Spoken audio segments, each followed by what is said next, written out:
Good morning, all of you. Dr. Bapuji Salunkhe Institute of Engineering and Technology, Kolhapur welcomes you to e-learning platform. This is Science and Humanities Department. All of you know that we are learning tenses. Am I right? आपण tenses शिकतो बरोबर आहे ना. मग आता आपण इथं पहिल्या दोन लेक्चर्समध्ये काय शिकलो हे आपण थोडक्यात रिवाइज करूयात. बघा, in the first lecture of tenses we have looked at the usage of each and every tense along with its 4 sub types. म्हणजे आपण काय केलं पहिल्या लेक्चरमध्ये, तर प्रत्येक टेन्स त्याच्या 4 सब टाइप्स बरोबर त्या प्रत्येक टेन्सचा यूज आपण कधी करतो हे एक्झाम्पल वाईज मी एक्सप्लेन केलेलं आहे पहिल्या लेक्चरमध्ये. What we have done in the next, that is second lecture.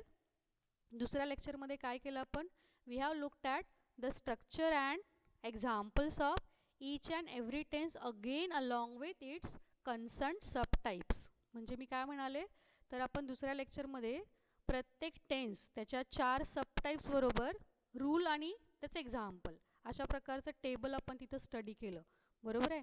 Today what we are going to do, मग आज आपण काय बघणार आहे, काय शिकणार आहे आपण आज. Today we are going to look at how to solve an exercise on this particular topic tenses. म्हणजे आज आपण काय करणार आहे, तर ह्या टेन्सेस या पर्टिक्युलर टॉपिकवर तुम्हाला एक्झरसाइज जे येणार आहे किंवा एक्झाममध्ये जे क्वेश्चन्स येणार आहेत ते कसे येणार आहेत आणि मग ते सोडवायचे कसे हे सगळं आपण आज इथं बघणार आहे. Now let us go forward and solve the questions where we will get question along with its concerned answer. Now look at the slide. Here in this slide you are having one sample exercise. Question is given and answer also is given.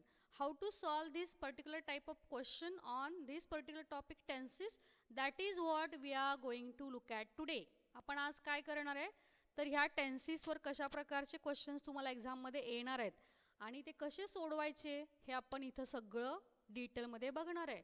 Now let us read the question. बघा, पहिला काय दिलं आहे instruction, रीराईट the following sentences using correct form of verbs given in bracket.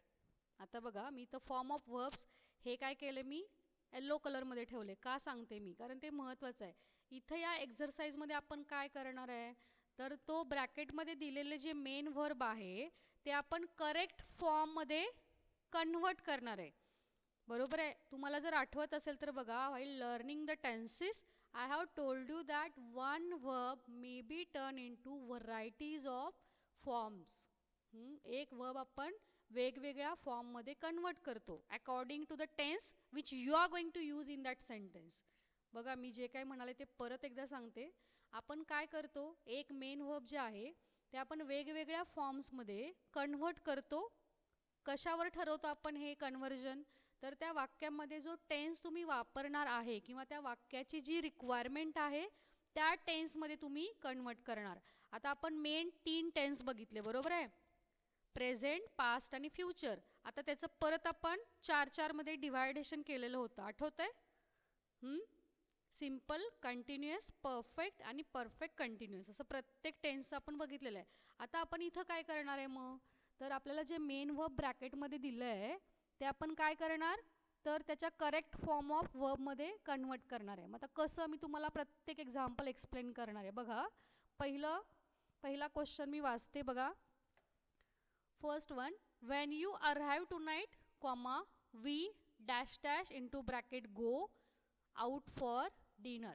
आता ब्रॅकेटमध्ये काय दिलं आहे, मेन वर्ब दिलं आहे. आता आपल्याला हे वाक्य वाचायचं आहे, त्याचा अर्थ समजून घ्यायचा आहे आणि त्या वाक्याच्या रिक्वायरमेंटनुसार गो आपल्याला कन्व्हर्ट करायचं त्या करेक्ट फॉर्ममध्ये. आता मी इथं ॲन्सर वाचते आणि ते तिथं असं का लिहिलं आहे मी हे सुद्धा मी सांगणार आहे. बघा, when you arrive tonight we will go out for dinner. कुठला टेन्स वापरला आहे बघा, सिम्पल फ्युचर टेन्स वापरला आहे बरोबर आहे. आता इथं सिम्पल फ्युचर टेन्स का वापरला, मी वाक्याचा अर्थ मराठीमध्ये सांगते. ह्याचा अर्थ काय आहे, तू ज्यावेळी घरी येशील त्यावेळी आपण डिनरला जाऊयात. डिनरला तुम्ही गेलाय का, नाही, तुम्ही जाणार आहात. म्हणजे फ्युचरबद्दल बोलतोय आपण इथं, म्हणून आपण इथं सिम्पल फ्युचर टेन्स वापरलेला आहे. म्हणजे वाक्यामध्ये ज्यावेळी तुम्ही ते जे पर्टिक्युलर वर्ब आहे ते एका पर्टिक्युलर फॉर्ममध्ये कन्व्हर्ट करणार आहे, त्यावेळी त्या वाक्याचा अर्थ बरोबर आला पाहिजे. हे आपल्याला एक लक्षात ठेवायची गोष्ट. आता दुसरं बघूयात.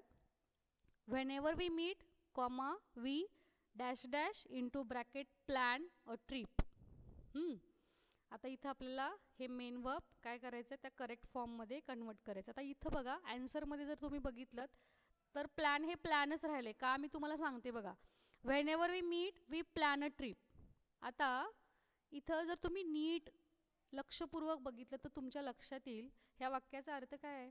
ज्या ज्यावेळी आम्ही भेटतो त्यावेळी आम्ही ट्रिप प्लॅन करतो. हां, असं वाक्य आपल्याला बनवायचं आहे. मग आता इथं आपण प्लॅनच का ठेवलं आहे, because we are suppose to use simple present tense over here in this sentence. आपल्याला कुठला टेन्स वापरायचा इथं, सिम्पल प्रेझेंट. का, कारण ही घटना काय सांगते, रेग्युलर ॲक्शन्स. ज्यावेळी तुम्ही भेटता त्यावेळी तुम्ही ट्रिप प्लॅन करताच, हे ठरलेलं आहे. आणि अशा गोष्टींबद्दल बोलताना आपण बघा, आठवते का बघा, कुठला टेन्स वापरतो, सिम्पल प्रेझेंट टेन्स वापरतो, बरोबर आहे.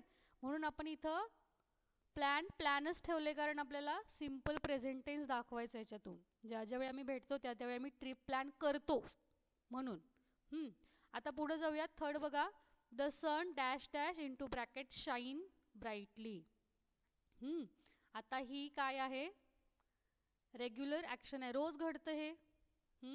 त्यामुळं आपण कुठला टेन्स इथे वापरतो, मग सिम्पल प्रेझेंट टेन्स. बघा, आपण सिम्पल प्रेझेंट टेन्स ज्यावेळी शिकलो ना त्यावेळी तो कधी वापरतो हे मी तुम्हाला सांगितलं होतं.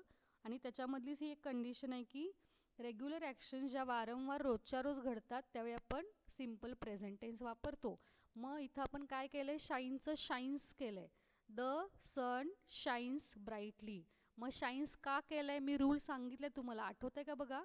If the subject is in singular form we write the verb by attaching S. बघा, मी सांगितलं होतं ना की ज्यावेळी सब्जेक्ट जो आहे तो एकवचनी असेल तर आपण काय करतो, त्या वर्बला एस लावतो. म्हणजे आठवतंय का बघा, he or she or it works in the factory असं मी म्हटलं होतं. कारण ही, शी आणि इट हे प्रनाउन्स कसले आहेत तर एकवचनी आहेत म्हणून. तर इथं त्या रूलनुसार आपण हे कन्वर्जन केलेलं आहे. म्हणजे तुमच्या एक गोष्ट लक्षात आली असेल की आपण त्या वर्बचं कन्वर्जन एका पर्टिक्युलर फॉर्ममध्ये करणार आहे. कशाच्या बेसिसवर, त्या वाक्यामधल्या रिक्वायरमेंटच्या बेसिसवर. आता पुढं बघा. फोर्थ आहे.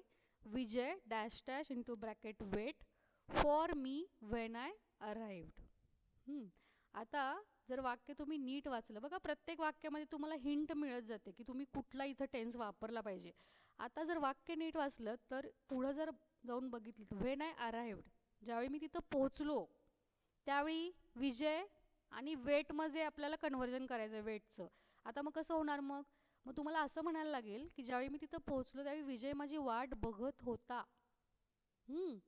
त्यामुळे इथं काय केलं आहे, कुठला टेन्स वापरला आहे बघा. Was waiting tells you about which tense, कुठला टेन्स वापरला आहे, कंटिन्युअस टेन्स वापरला आहे, पास्ट कंटिन्युअस टेन्स वापरला आहे. मग वाक्याचा अर्थ काय होणार, Vijay was waiting for me when I अराइव्डचा अर्थ काय होणार की विजय माझी वाट बघत होता, ज्यावेळी मी तिथं पोचलो त्यावेळी माझ्या लक्षात आलं की विजय माझी वाट बघत होता. त्यामुळे आपण इथं पास्ट कंटिन्युअस टेन्स वापरलेला आहे. आता ह्या पर्टिक्युलर प्रेझेंटेशनमध्ये खूप वाक्य दिलेत मी, near about 20 sentences are there we are suppose to solve. So remaining sentences are in other slides. So let us go forward and look at the other sentences also. Now look at the next sentence. बघा, fifth one. I promise I dash dash into bracket not or tell bracket complete him about the surprise party. आता इथं आपल्याला not वापरायचं आहे, बरोबर आहे. आता तुम्ही जे वर्ब वापरणार आहे ना या वाक्यामध्ये त्याच्यानंतर तुम्हाला नॉट वापरायचं आहे आणि टेल हे मेन वर्बसुद्धा वापरायचं आहे. मग आता इथं जर तुम्ही वाक्य नीट वाचलं तर तुम्हाला कळेल काय म्हणायचं आहे इथं. I promise I dash dash not tell him about the surprise party म्हणजे तुम्हाला असं सांगायचं आहे की मी तुला प्रॉमिस करतो की ह्या सरप्राईज पार्टीबद्दल मी कुणालाही सांगणार नाही. म्हणजे कुठला टेन्स वापरणार आहे आपण? Simple future tense. आणि मी सांगितलं होतं आय आणि वी नंतर आपण शाल वापरतो, बरोबर आहे. मग सिम्पल फ्युचर टेन्स जर तुम्हाला दाखवायचं असेल तर तुम्ही इथं कसं करणार मग? I promise I shall not tell him about the surprise party. मी प्रॉमिस करतो की ह्या सरप्राईज पार्टीबद्दल मी त्याला सांगणार नाही, असा अर्थ होतो त्याचा. पुढे जाऊयात बघा. 6th example. Shikhar Dhawan dash dash into bracket score a century in the last match. आता ह्या वाक्यामध्ये तुम्हाला कुठं हिंट मिळते बघा. जरा नीट वाचलत वाक्य तर तुम्हाला कळेल. लास्ट मॅच हे काय तर तुम्हाला हिंट देते. लास्ट मॅच काय सांगतं तर ही पास्टमधली घटना आहे. शिखर धवननं स्कोर केलेला आहे. तर आपल्याला इथं पास्ट ॲक्शनबद्दल आपण बोलताना सिम्पल पास्ट टेन्स वापरतो असं मी सांगितलं होतं, आठवते. मग आपण इथं कसं करणार मग? Shikhar Dhawan scored a century in the last match. Shikhar धवननं लास्ट मॅचमध्ये सेंचुरी स्कोर केली किंवा सेंचुरी केली त्यानं. त्यामुळे आपण इथं सिम्पल पास्ट टेन्स वापरतो. आता पुढं जाऊयात. 7th बघा example. I dash dash get hungry full stop let's go and have something to eat. आता इथं तुम्हाला काय सांगायचं की मला खूप भूक लागली आहे, चला जाऊयात आणि काहीतरी पटकन खाऊयात. त्यावेळी तुम्ही कुठला टेन्स वापरणार मग? ज्यावेळी तुम्ही सांगताय की मला भूक लागलेली आहे, कुठला टेन्स तर प्रेझेंट कंटिन्युअस टेन्स वापरणार. त्यामुळे तुम्ही कसं म्हणणार मग? I am getting hungry, let's go and have something to eat. मला खूप भूक लागत आहे त्यामुळे जाऊयात आणि काहीतरी खाऊयात पटकन, असं सांगायचं आहे तुम्हाला. त्यामुळे इथं आपण कुठला टेन्स वापरला आहे तर प्रेझेंट कंटिन्युअस टेन्स वापरलेला आहे. पुढं बघा. 8th example. Dash dash into bracket have you ever dash dash into bracket visit the US before your trip in 2006. आता इथं तुमच्या जर लक्षात आलं असेल तर हा क्वेश्चन आहे. आपल्याला क्वेश्चन बनवायचं. इथं आपल्याला विचारायचं आहे की तू have you ever visited the US before your trip in 2006. तर 2006च्या ट्रिपच्या अगोदर तू USला भेट दिलेली आहेस का, असा आपल्याला प्रश्न विचारायचा आहे. त्यामुळे इथं ॲन्सर कसं झालं आहे बघा. Have remained as it is. हॅवच ठेवलं आहे आपण, कारण इथं आपण कुठला टेन्स वापरला तुम्ही जर नीट ऑब्झर्व केलं असेल तर ह्या क्वेश्चनमध्ये आपण कुठला टेन्स वापरला आहे तर प्रेझेंट परफेक्ट टेन्स. त्यामुळं तुम्ही हॅव यू एव्हर आणि व्हिजिटेड केलेलं आहे. व्हिजिटेड काय आहे? हे past participle of the main verb, ज्याला आपण वर्ब इंटू थर्ड फॉर्म म्हणतो. वर्ब आपण तिसऱ्या फॉर्ममध्ये लिहिलं, ज्याला बऱ्याचशा वेळेला पास्ट पार्टिसिपल असं सुद्धा म्हणतात. मग इथं आपण काय केलं? हॅव यू एव्हर व्हिजिटेड आणि वाक्य आहे असं the US before your trip in 2006 question mark. त्यामुळं इथं आपल्याला काय करायचं होतं तर क्वेश्चन तयार करायचं होतं आणि प्रेझेंट परफेक्ट टेन्समध्ये करायचं होता. म्हणून आपण हॅव व्हिजिटेड ही जी वर्ब फ्रेज आहे त्याच्यामधलं एक वर्ब सुरुवातीला घेतलं आहे, जसं मी तुम्हाला शिकवलं होतं क्वेश्चन फॉर्म करताना आपण काय करतो. तर आणि तसं करून आपण इथं क्वेश्चन तयार केलेला आहे. लक्षात येते. आता let us go towards the next slide and look at the remained examples. पुढचे एक्झाम्पल्स बघूयात आपण. Now look at the example number 9 बघा. Who dash dash into bracket invent the bicycle question mark. Question तयार करायचं आपल्याला काय विचारायचं इथं तर बायसिकल कुणी इन्व्हेंट केली किंवा त्याचा शोध कुणी लावला. त्यामुळे आपण इथं कुठला टेन्स वापरणार मग? Simple past tense. मग कसं होणार? Who invented the bicycle question mark. लक्षात येतं आहे इन्व्हेंटचं आपण इन्व्हेंटेड केलं आहे. का केलं आहे? कारण आपल्याला असा प्रश्न विचारायचा आहे की बायसिकल कुणी इन्व्हेंट केली किंवा सायकलचा शोध कुणी लावला असं विचारायचं आहे. त्यामुळे आपण इथं कुठला टेन्स वापरणार मग? Simple past tense. पुढे जाऊयात बघा. Example number 10. Yesterday evening the phone dash dash into bracket ring 3 times while we dash dash have dinner. Yesterday evening म्हणलंय. ही तुम्हाला हिंट आहे इथं. Yesterday evening काल रात्री, काल संध्याकाळी. मग तुम्ही कुठला टेन्स वापरणार? पास्ट टेन्स वापरणार ना, बरोबर आहे ना. मग आता इथं आपण पहिल्यांदा काय करणार? रिंगचं काय करणार? रिंगचं पास्ट फॉर्म काय आहे? रिंगचं रँग होतं, बरोबर आहे. त्यामुळे तुम्हाला मेन वर्बचे पास्ट फॉर्म्स माहिती पाहिजेत, प्लस पास्ट पार्टिसिपलसुद्धा माहिती पाहिजेत. ही एक कंडिशन आहे इथं. अशा प्रकारचे क्वेश्चन सोडवताना तुम्हाला वर्बचा पहिला फॉर्म जो इथं दिलेला आहे, मेन वर्ब, बेस फॉर्म आपण त्याला म्हणतो, बरोबर आहे. त्याच्याबरोबर तुम्हाला त्याचा पास्ट फॉर्म पण माहिती पाहिजे आणि पास्ट पार्टिसिपल पण माहिती पाहिजे, ज्याला आपण काय म्हणतो? Verb into third form. तर तुम्हाला हे प्रश्न सोडवणं खूप सोपं जाणार आहे.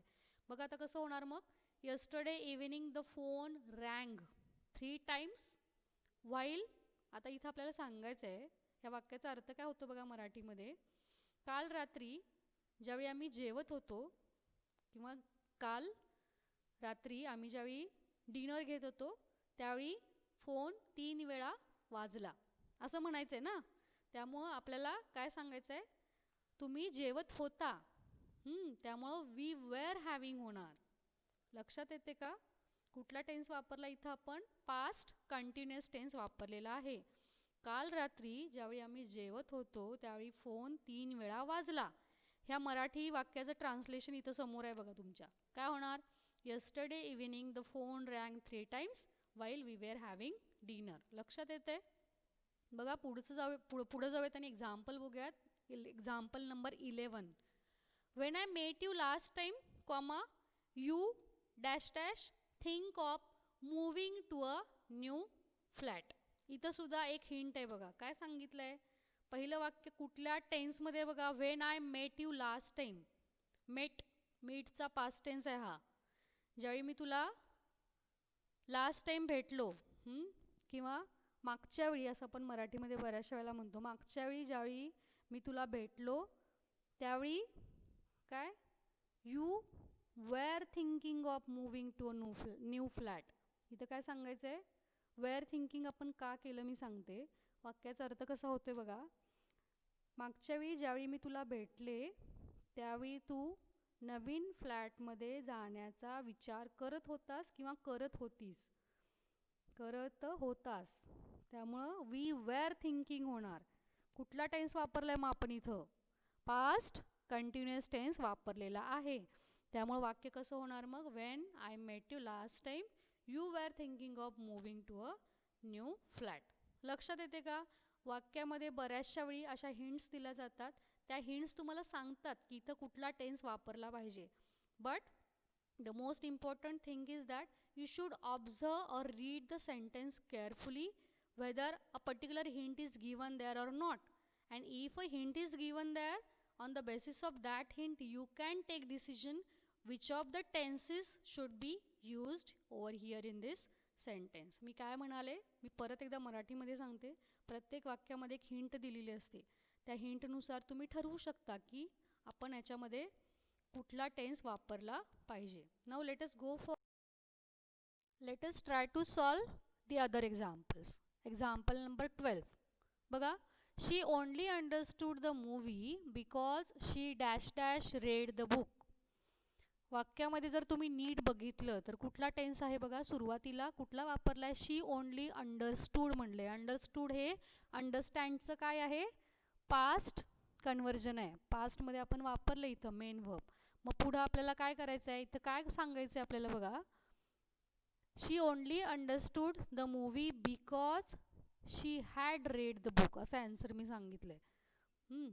तिला त्या पिक्चरची स्टोरी कळाली कारण तिनं ते पुस्तक ऑलरेडी वाचलेलं होतं, असं आपल्याला सांगायचं आहे. मग ज्यावेळी तुम्ही वाचलेलं होतं असं म्हणणार असाल त्यावेळी आपल्याला कुठला टेन्स वापरला पाहिजे? मग इथं पास्ट परफेक्ट टेन्स वापरला पाहिजे ना. मग आपण इथं कसं करणार? रीडचं आपण काय केलं बघा? हॅड रेड केलं. त्यामुळे वाक्याचा अर्थ काय होतो? तिला तो पिक्चर चांगला कळाला किंवा समजला कारण तिनं ते पुस्तक ऑलरेडी वाचलेलं होतं. पुढं बघा 13 एक्झाम्पल.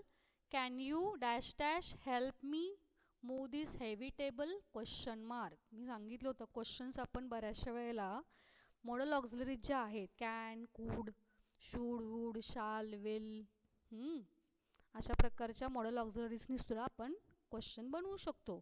मग ज्या ज्यावेळी आपण अशा प्रकारच्या मॉडल ऑक्झिलरीज वापरत असतो क्वेश्चन बनवण्यासाठी त्यावेळी आपण मेन वर्ब काय करतो बघा तसंच ठेवतो. कसं होणार मग?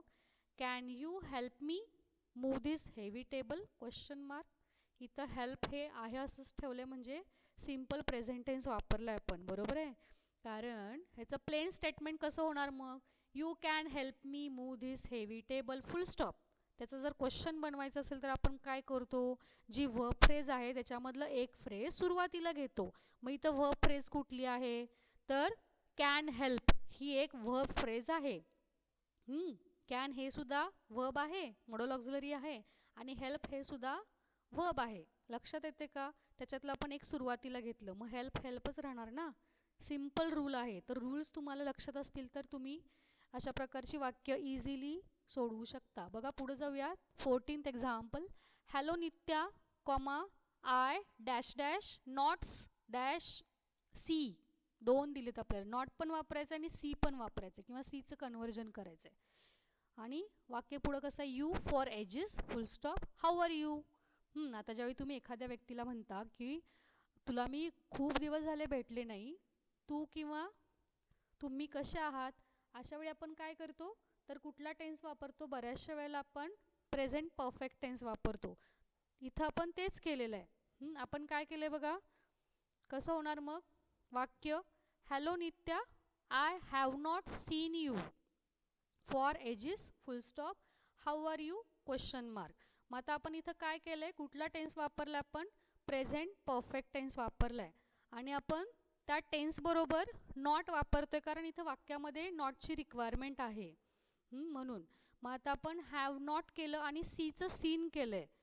सी हे मेन वर्ब आहे, सॉ हा त्याचा पास्ट फॉर्म आहे आणि सीन हे त्याचं पास्ट पार्टिसिपल आहे ज्याला आपण वर्ब इंटू थर्ड फॉर्म म्हणतो, तिसरं रूप आहे हे. त्यामुळे आपण इथं वाक्य कसं बनवलं मग? Hello Nitya I have not seen you for ages full stop how are you. Nitya तुला मी खूप दिवस झाले भेटले नाही, कशी आहेस तू, असं तुम्हाला विचारायचं आहे म्हणून तुम्ही आता इथं हा टेन्स वापरला आहे. नेक्स्ट एक्झाम्पल बघा, example number 15. We can go out now full stop it dash dash into bracket not or rain any more. म्हणजे तुम्हाला इथं काय सांगायचं आहे की आता आपण बाहेर जाऊ शकतो, पाऊस पडत नाही आहे, पाऊस पडत नाही आहे असं तुम्हाला म्हणायचं आहे. मग कुठला टेन्स वापरणार तुम्ही? Present continuous tense. मग आपण इथं काय केलं बघा, we can go out now full stop it is not raining any more. रेनला आपण ING फॉर्म लावला कारण आपल्याला कुठला टेन्स दाखवायचा आहे? Continuous tense. मग आपण कंटिन्युअस टेन्समध्ये काय करतो तर वर्बला ING फॉर्म लावतो, बरोबर आहे. आणि त्याच्याबरोबर मग तो टेन्स दाखवणारं एक वर्ब वापरतो. मग आपण इट नंतर काय वापरलं आहे? प्रेझेंट टेन्स दाखवणारं एक वर्ब वापरले. कुठलं आहे ते? इज. त्यामुळं वाक्य झालेलं आहे it is not raining any more. लक्षात येते. Now let us turn towards the remaining sentences which are there in the next slides. Let us look at the next examples. बघा example number 16. He dash dash into bracket go to that place every year. आता इथं कुठली hint आहे बघा? Every year म्हणजे प्रत्येक वर्षी ती घटना घडते. कुठं? त्या पर्टिक्युलर प्लेसमध्ये किंवा तिथं तुम्ही व्हिजिट करता, ही घटना प्रत्येक वर्षी घडते. मग तुम्हाला अशा पर्टिक्युलर कंडिशनमध्ये आपण कुठला टेन्स वापरतो आठवते का बघा? Simple present tense. मग आपण इथं कुठलं टेन्स वापरलं आहे बघा? He goes to that place every year. Simple present tense वापरलं आहे, गोचं गोच केलेलं आहे. म्हणजे ज्या घटना वारंवार किंवा रेग्युलरली घडत असतात त्याला आपण कुठला टेन्स वापरतो? Simple present tense. पुढे जाऊयात. Example number 17. There I dash dash notice how important it dash dash be to speak English nowadays. आता इथं एक गोष्ट लक्षात घ्या ज्यावेळी बी असं दिलं असेल त्यावेळी तुम्हाला टू बीचं रूप वापरायचं आहे, म्हणजे टू बीचं फॉर्म वापरायचं आहे. मग टू बीची रूपं कुठली? तर प्रेझेंट टेन्स सांगणारी am is are, past tense सांगणारी वॉज वेअर आणि फ्युचर टेन्स सांगणारी शाल बी किंवा विल बी. आता इथं आपण कुठलं वापरायचं ते आपण ह्या वाक्याच्या रिक्वायरमेंटनुसार ठरवणार आहे. मग आता इथं तुम्हाला काय सांगायचं आहे की तिथं मला गेल्यानंतर कळालं की इंग्लिश बोलणं हे आज किती महत्त्वाचं आहे. लक्षात येते मी काय सांगते? म्हणजे तुम्हाला इथं कुठला टेन्स वापरला पाहिजे? मग पहिला ब्लँक स्पेसमध्ये प्रेझेंट परफेक्ट टेन्स वापरला पाहिजे. आपण काय केलं बघा मग, there I have noticed how important it is to speak English nowadays. मग आपण काय केलं, हॅव हे परफेक्ट टेन्स दाखवणार एक वर्ब वापरले. नोटीसचं नोटिस्ड केलेलं आहे कारण आपल्याला काय करायचं आहे, वर्ब इंटू थर्ड फॉर्म लिहायचं आहे. लक्षात येते? त्यामुळे वाक्य कसं झालं, देअर आय हॅव नोटिस्ड आणि हाऊ इम्पॉर्टंट इट आणि बी सांगितलं आहे, ब्रॅकेटमध्ये काय दिलं आहे बी. मग बी वापरायचं आहे का? नाही.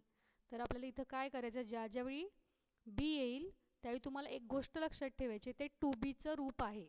मग टू बीचं रूप त्या सेंटेन्सच्या रिक्वायरमेंटनुसार. तर इथं आपण सिम्पल प्रेझेंट टेन्स वापरणार आहे म्हणून आपण इट नंतर इज केलेलं आहे.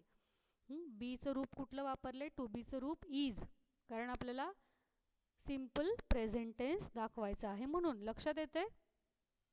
आता बघा पुढं example number 18. And I dash dash into bracket already or begin to read the novel. ज्यावेळी तुम्ही ऑलरेडी म्हणता म्हणजे तुम्ही एखादी गोष्ट ऑलरेडी सुरू केलेली आहे, त्यामुळे कुठला टेन्स वापरणार आपण? Present perfect tense. मग कुठली गोष्ट तुम्ही ऑलरेडी सुरू केलेली आहे? तर नॉवेल वाचण्याची क्रिया ऑलरेडी सुरू केलेली आहे. त्यामुळं वाक्य कसं होणार? And I have already began. बिगिनचं बिगन हे तिसरं रूप आहे ज्याला आपण पास्ट पार्टिसिपल म्हणतो. तर बिगिन, बिगॅन आणि बिगन असं होतं. तर आपल्याला इथं हॅव नंतर आपण काय करतो? Past participle of the main verb वापरतो. त्यामुळे कसं होणार मग answer? And I have already begun to read the novel. वाक्याचा अर्थ काय आहे की मी ती नॉवेल वाचणं ऑलरेडी सुरू केलेलं आहे. लक्षात येते का? अशा प्रकारे तुम्हाला ही सगळी वाक्य सोडवायची आहेत using correct form of verbs. Late us go forward and solve the 2 remained examples. दोन अजून वाक्य राहिलेत बघा, टोटल 20 आहेत. आपण ती सोडवूयात, जाऊयात पुढं. These are the last 2 examples. शेवटचे 2 एक्झाम्पल आहेत, बघूयात आपण. बघा, if I dash dash pass my exams successfully I dash dash into bracket start my practice in September. आता तुम्हाला इथं काय सांगायचं आहे की जर मी माझ्या एक्झाम व्यवस्थित पास झालो तर मी माझी प्रॅक्टिस सप्टेंबर महिन्यामध्ये सुरू करू शकेन असं तुम्हाला म्हणायचं आहे. मग आपण काय करणार? तर पहिल्या वाक्यामध्ये कंडिशनल क्लॉज आहे, ज्याला आपण काय म्हणतो? जर तरचं वाक्य. जर असं झालं तर मी तसं करेन, जर मला हे मिळालं तर मग मी ही गोष्ट करेन, अशा प्रकारची वाक्य आपण बोलत असतो. मग अशा कंडिशनल क्लॉजेसमध्ये आपण पहिल्या क्लॉजमध्ये नेहमी सिम्पल प्रेझेंट टेन्सच वापरतो, जसं आपण इथं केले. काय केले बघा मग, इफ आय पासच ठेवले कारण आपल्याला इथं कुठला टेन्स दाखवायचा मी आत्ताच सांगितलं, हे कंडिशनल क्लॉज आहे. आणि इथं आपण पहिला जो क्लॉज आहे त्याच्यामध्ये आपण कुठला टेन्स वापरतो? Simple present tense. त्यामुळे पास रिमेंड पास तसंच राहिले. ते कसं होणार मग? If I pass my exam successfully comma, मी मगाशी म्हणाले की मी सप्टेंबर महिन्यामध्ये जर मी पास झालो तर प्रॅक्टिस सुरू करू शकेन. मग कुठला टेन्स? Simple future tense. मग कसं होणार वाक्य? I shall start my practice in September. लक्षात येते का? आता बघा शेवटचं example. While I dash dash into bracket do the language course comma I dash dash meet lots of young people from all over the world. म्हणजे तुम्हाला काय सांगायचं आहे, ज्यावेळी तुम्ही लँग्वेज कोर्स करत होता त्यावेळी तुम्ही पूर्ण जगातून आलेल्या बऱ्याचशा तरुण लोकांना भेटला होता किंवा भेटलेला आहात. तर तुम्ही इथं काय करणार मग, कुठला टेन्स वापरणार आहे बघा. पहिल्या क्लॉजमध्ये तुम्ही कुठला टेन्स वापरलाय, while I was doing the language course. ज्यावेळी मी तो लँग्वेज कोर्स करत होतो. I met lots of young people from all over the world. मी पूर्ण जगामधल्या बऱ्याचशा यंग लोकांना भेटलो असं सांगायचं आहे. बरोबर आहे. त्यामुळे पहिल्या वाक्यामध्ये आपण वापरला कुठला टेन्स, पास्ट कंटिन्युअस टेन्स. आणि दुसऱ्या वाक्यामध्ये आपण वापरलाय सिम्पल पास्ट टेन्स. कारण तुम्हाला काय सांगायचं आहे, ज्यावेळी मी लँग्वेज कोर्स करत होतो त्यावेळी मी जगामधल्या बऱ्याचशा तरुण लोकांना किंवा यंग पीपलना भेटलो.